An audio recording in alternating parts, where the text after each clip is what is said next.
Giapod-apod na sa Mandawi City LGU ang hinabang alang sa mga biktima sa dakong sunog sa Barangay Mantuyong, Mandawi City niadtong Lunes.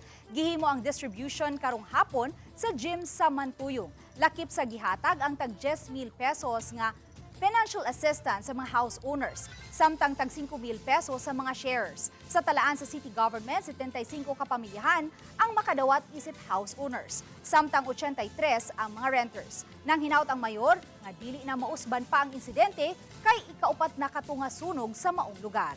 Gipasalig sa LGU nga makabalik ra ang mga nasunugan sa ilang dapit, kundiin nagbarug ang ilang mga bay kaniadto. Information ato nga bantay ta kay March 5 prevention man nya naamong gyapon pirmi man gyud ang maas ta Cebu City. Yan igin talaga sampulan na yun, labi na kay init kayo. Sige lang yung tagkuan na disseminate sa information. Dili na March ra all year round na. Nakita information drive sa atong Bureau of Fire Protection o sa kaning fire safety na to saon mga electricals, mga appliances.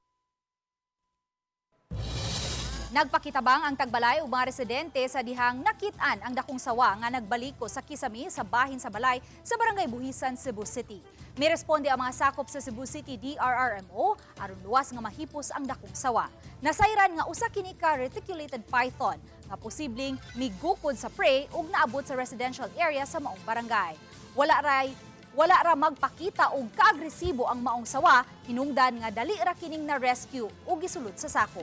Gi-turn over sa Cebu City DRRMO ang nadakpang sawa ngadto sa DNR7 alang sa hustong pag-atiman ug pagpauli sa habitat niini. Pahimangno kanunay sa mga otoridad sa publiko nga inaypatyon ang makita ang mga sawa o bitin, ipahibaw lang kini sa otoridad aron tarong kining mahipos. Hayan, matigayon na unya ang pagpabarog sa Lapu-Lapu City Expressway kon LLEX sa mosunod nga mga buwan. Kini human opisyal ng milagda og memorandum of understanding Metro Pacific Tollways Corporation ug ang Lapu-Lapu City LGU. Ang 12-kilometer skyway nga magdugtong sa Pilipog Bridge ngadto sa Mactan Cebu International Airport ug sa Barangay Punta Engaño, gilaumang makapasayon unya sa dagan sa trapiko sa tibuok Mactan Island.